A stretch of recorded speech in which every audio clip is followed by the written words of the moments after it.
Bwana Yesu asifiwe wapendwa, na wasalimu katika jina la Yesu Kristo. Naamini nyote ni wazima. Kwa majina yangu naitwa Harrison G. Nimeokoka, Yesu ni mwokozi wa maisha yangu. Niko kaunti ya Mombasa, mtaa wa Colorado. Karibuni sana kwa mafundisho haya ili tuweze kukuzana imani yetu. Karibuni sana. Kichwa chetu cha fundisho la siku ya leo, nguvu ya Mkristo. Kichwa chetu cha fundisho la leo, nguvu ya Mkristo.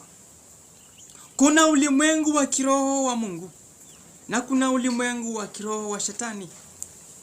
Wanaoamini Mungu huingia ulimwengu wa kiroho wa Mungu. Wasioamini Mungu huingia ulimwengu wa kiroho wa Shetani. Wasiomwamini Mungu wanajua njia za kuingia ulimwengu wa kiroho wa Shetani. Lakini wale wanaojiita ni waamini, wanamwamini Mungu, hawajui njia za kuingia ulimwengu wa kiroho wa Mungu. Wakristo wa leo hawajui njia za kuingia ulimwengu wa kiroho wa Mungu, ijapokuwa wanaomba usiku na mchana, lakini hawajui njia za kuingia ulimwengu wa kiroho wa Mungu. Wale ambao hawaamini Mungu wanajua njia za kuingia ulimwengu wa kiroho wa Shetani.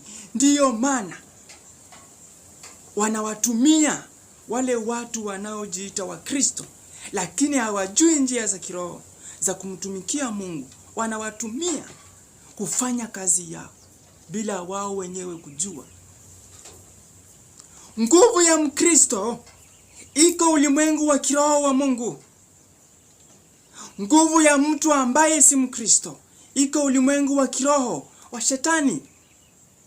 So Wakristo wamekuwa wafanyakazi wa Shetani kwa sababu hawajui njia za kiroho za kumtumikia Mungu aliyewaumba. So chochote unachokifanya lazima ujue ulimwengu ulio. Ikiwa wewe ni Mkristo, unasema ni Mkristo, lakini haujui njia za kiroho za kuingia ulimwengu wa kiroho wa Mungu, wewe ni Mkristo ambaye hauna msaidizi.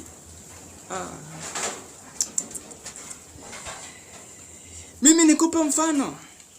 Unapoenda kwa mganga hawezi kukufanyia kitu chochote bila kuingia ulimwengu wa kiroho wa baba yake Shetani.